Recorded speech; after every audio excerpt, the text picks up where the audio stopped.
Tokrat v občinskem informatorju. Kdaj se začenja smučarska sezona na Pohorju?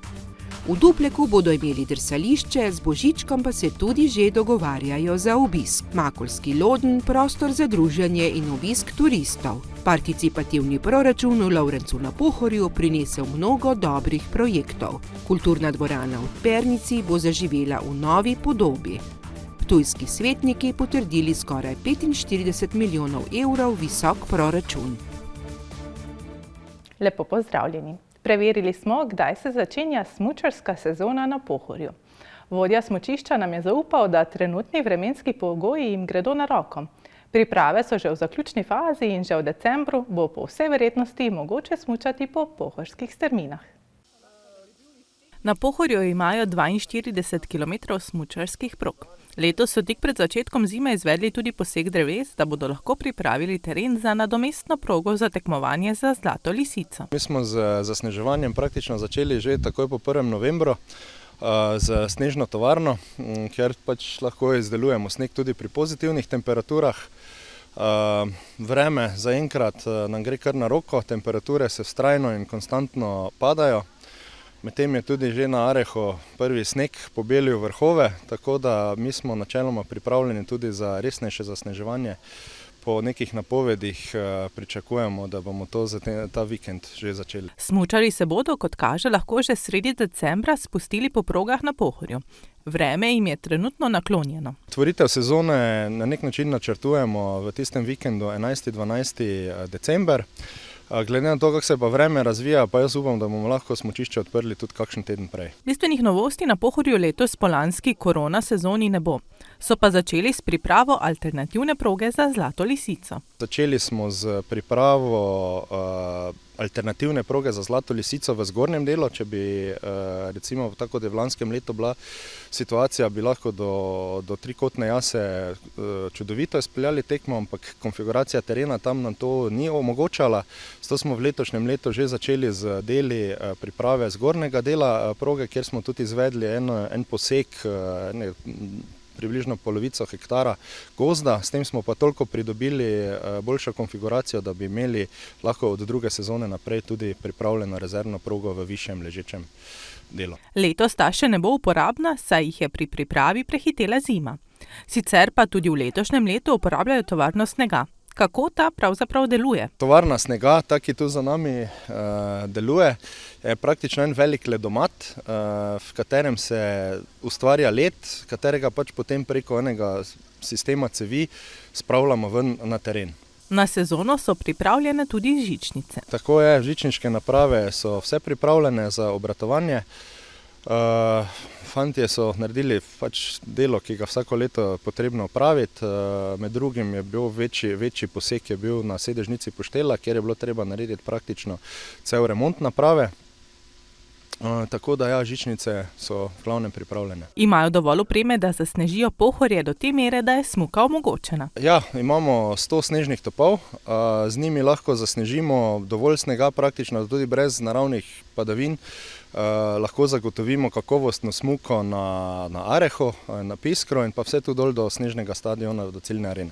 V ciljni areni snežnega stadiona te dni sicer stojijo le kupi umetnega snega, ki pa so za obiskovalce Pohorja precej zanimivi.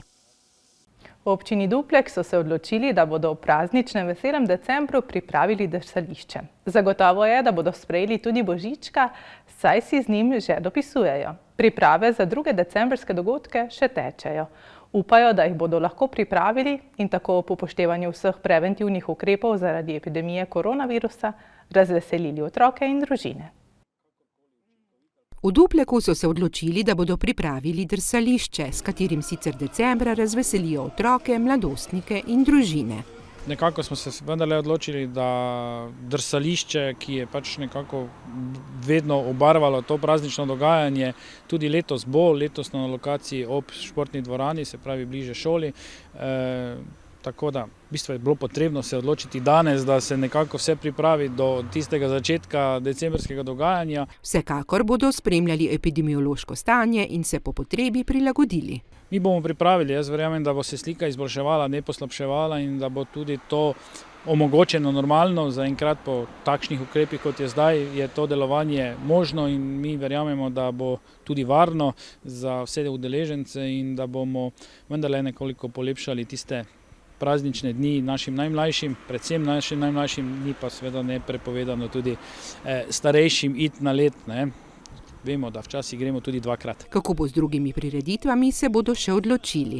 Vse ostalo seveda bomo skušali se prilagajati trenutni aktualni sliki in upamo, da bo mogoče tudi kaj drugega oziroma tistega, kar smo nekako bili navajeni v tisti stari normalnosti, naj bo čim bližja ta nova normalnost tudi tistemu, kar je nekoč bilo in jaz bom rekel, imam eno izmed glavnih želj ravno to, da se vrnemo v tisto staro normalo za konec leta ali pa v novem letu. Je pa župan zagotovil, da bodo otroci videli Božička. Tudi takrat, ko je bilo še huje, so božički v naših krajih bili, tako da bo tudi letos. Sam scenarij pa še pišemo Božičku na Laponsko, da nam odgovori, na kak način se bo to odvijalo pri nas. Spet pa bodo imeli tudi Božičkov nabiralnik, kamor bodo lahko otroci prinesli pisma za Božička. Zapuščeni prostori tik pod občino Makole so že pred časom dobili nove prostore. Tam se nahaja tudi vinska fontana, ki pa zaenkrat obratuje zgolj občasno. Želijo si, da bi v prihodnosti razširili tudi prodajo lokalnih pridelkov. Pred 2 letoma so v Makolah uredili nov prostor, namenjen tako občanom kot turistom. Poimenovali so ga Makolski loden. Že nekaj let je zorela ideja o vzpostavitvi fontane. Tu imamo loden, mi pravimo, lahko je bila trgovinica, lahko pa se pri nas reče, da se lodimo, da se družimo. Zato smo naredili fontano, malo fontano vina in se v tej fontani vina lahko družimo razna društva in tudi drugi obiskovalci. Nekoč je v teh prostorih deloval čevljar, nato so samevali in propadali. Mi smo se odločili kot turistično društvo v pomoči seveda občine, da bomo te prostore obnovili, kajti na vrhu je novi del občine, ti prostori so postali zapuščeni. Potem so mi to vse obnovili, tudi poklicali določena strokovnjaka, so nam svetovali, pomagali, tako da smo prišli do čudovitega prostora Makolskega lodna. Obiskovalci lahko tako okušajo kar 4 vrste vin haloških vinogradnikov. Bela vina, to so beli pinot, sauvignon, rumeni muškat, pa laški rizling, pa zvrst na drugi strani še ena cisterna. Vsak vinogradnik ima svoj sod, cisterno. In zgleda tako, da ko priješ do pipice, vržeš tudi kovanec ali pa žeton, priteče deci vina in to je to. Žal v času korone še ni uspela zaživeti vse svoje luči. Sedaj v času korone je to vse omejeno, par skupinic smo imeli za začetek, tako da smo začeli, zgledali kako to deluje dobro, obiskovalci zadovoljni, da upamo, da naprej boljše. V Makolskem lodnu pa lahko nabavite tudi kakšen lokalni izdelek. Zaenkrat so domače izdelke pretežno med se nekaj najbolj kupuje. Tu so likerji od ekološke kmetije Volk, pirjena moka, potem pa tudi bučno olje zaenkrat, ker pač v času korone nismo še to razširili. Za naprej pa sigurno bomo trgovinico založili, tako da so dalo več kaj kupiti. Ampak domači izdelki iz domačega kraja. Prostor je primeren tudi za manjša druženja. Tukaj imamo tudi mini kuhnico, imamo hladilnik, zdrava hladilnica, majhna, tako da lahko manjše skupine tudi pridejo pa si naredijo kakšen mali rojstni dan. Makolski loden lahko trenutno obiščete ob predhodnem naročilu. Kontaktirajte Turistično društvo Makole. Lani novembra so v občini Lovrenc na Pohorju zaključili fazo glasovanja o prejetih predlogih v okviru participativnega proračuna Po maje bi šlo. Ker je takrat ostalo nekaj sredstev, so postopek ponovili in 10 predlogov izglasovali še letos. V Lovrencu na Pohorju so projekt participativnega proračuna poimenovali Po maje bi šlo. Tako lani kot letos so od občanov dobili kar nekaj predlogov. Realiziranih je večina projektov, ki so bili izglasovani za leto 2021, 8 od 10, zadnja 2 se zaključujeta. Tista najbolj zahtevna, ki sta pač potrebovala še, bi rekel, kakšne projektantske skice. To, kar pa je bilo urejanja javnih površin, cestnih površin, to je pa za leto 2021 že realizirano. V Lovrencu na Pohorju bo nastala tudi lokalna tržnica oziroma prostor za njo. Projektu bodo namenili 10 000 evrov, končan pa bo do konca leta 2021. Tukaj nastaja prostor za tržnico, kjer bomo lahko ponudili prostor lokalnim pridelovalcem za kakršnekoli sejme, ki se lahko organizirajo na zunanjih površinah, prostor za stojnice, ena, bi rekel, taka lepa investicija, ki bo polepšala tudi tale del obcestnega prostora tukaj zraven Mance. To bo res lep projekt. Ker je nekaj sredstev na postavki participativnega proračuna ostalo, so občane še enkrat povabili k oddaji predlogov. V drugem ciklu glasovanj smo dejansko dobili 13 predlogov, od tega jih je 11 bilo ustreznih in so šli v glasovanje, 10 je bilo izglasovanih, tako da 40 000 se namenja temu. To je ta preostanek, ki je bil iz prvega cikla, ki ostane zaradi različnih vrednosti projektov, in tudi, bi rekel, projekti, ki so zelo podobni projektom iz preteklega cikla, tako da ljudje pokažejo, kaj potrebujejo. Predlogi so si kar podobni, pa vendar jih še kdaj kakšna ideja preseneti. Gre se največkrat za, tako kot sem povedal, neurejanje javnih površin, cestnih površin, počivališča za kolesarje, počivališča za pohodnike, defibrilator, tisk kake knjižice. Gre za projekte manjših vrednosti, ki pa bodo prispevali k dvigu kakovosti bivanja v občini. Kulturna dvorana v Pirnici v občini Pesnica je že nekaj let v zelo slabem stanju. V zadnjih letih so se sicer trudili izvesti manjše sanacije, a želja je, da bi lahko kmalu zaživela v luči, kakršno si zasluži. Pretekli mesec so v občini Pesnica na 21. redni seji sprejeli dokument identifikacije investicijskega projekta Pernica Poje. S tem se bo obnovila dvorana v Pernici.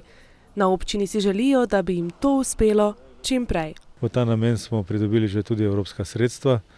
Torej, notranjost dvorane se bo uredila, gre za nov balkon, ki je zdaj statično dejansko neustrezen, in hkrati bo urejena tudi nova notranjost dvorane. Za prenovo je sicer namenjenih 200 000. V zadnjih letih so ji sicer že namenili nekaj pozornosti. Trudili smo se že v preteklih 2 letih urediti nova okna, nova vrata v dvorani, tudi novo stopnišče, tako da v naslednjem letu menim, da bo ta dvorana tudi zasijala v novem blišču.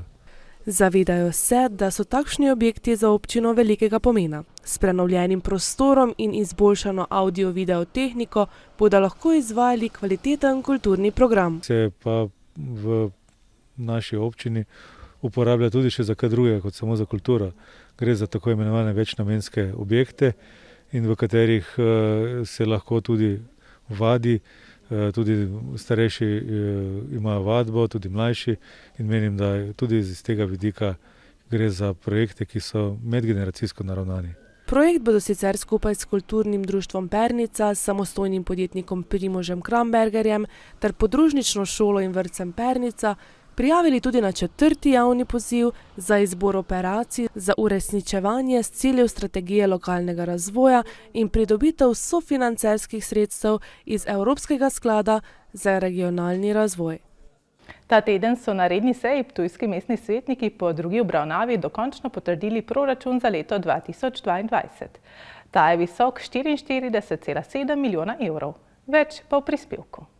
Po tistem, ko so na prejšnji seji z rebalansom letošnjega proračuna nekatere projekte že preložili v naslednje leto, so višino proračuna za leto 2022 v primerjavi s prvotnim predlogom še povišali za nekaj milijonov. Mi smo že sam predlog proračuna poskušali res naravnati tako, da je zaobjemal vse, kar je možno, vse nekega veliko manevrskega prostora niti ni, glede na to, da je to vseeno zaključno leto evropskih investicij, da smo morali prednostno naslavljati te.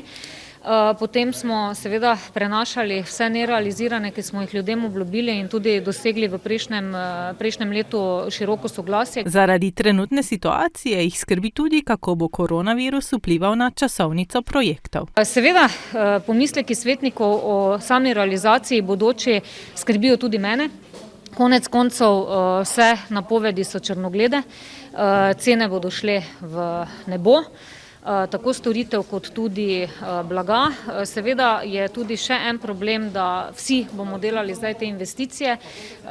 Jaz vidim tudi problem v pomanjkanju delovne sile, kar pomeni, da nas bo skrbela tudi sama realizacija v časovnih okvirih, ki so zahtevani za izvedbo evropskih projektov. In katere investicije si obetajo? Največja investicija seveda ostaja kanalizacija v okviru 5 milijonov, potem imamo stara steklarska, potem kolesarske povezave, tudi Vežica za 1 milijon evrov, potem imamo športne objekte v Rogoznico, v Podvincih, potem nekaj manjših fasad, pa menjav okn pa tega na domovih četrtnih skupnosti. To so tiste, ki menimo, da bojo realizirane, potem imamo seveda več kot za 1 milijon evrov v cestah, tudi državne ceste, ki so že v teku. Dela nam zagotovo ne bo zmanjkalo. Proračun se je sicer povečal za dobre 4 milijone evrov in sicer zaradi prenosa investicij. Toliko za nocoj oddaji Občinski informator. Poglejmo še, kaj se te dni dogaja v naših krajih. V nedeljo ob 10. uri uživa na družbenih omrežjih BKTV sveta maša ob parnem žegnanju iz cerkve svetega Andreja v občini Sveti Andraž. Sveže novice pa najdete na spletnih portalih lokalec.si in mbreport.si. Želim vam lep večer še naprej in nasvidenje.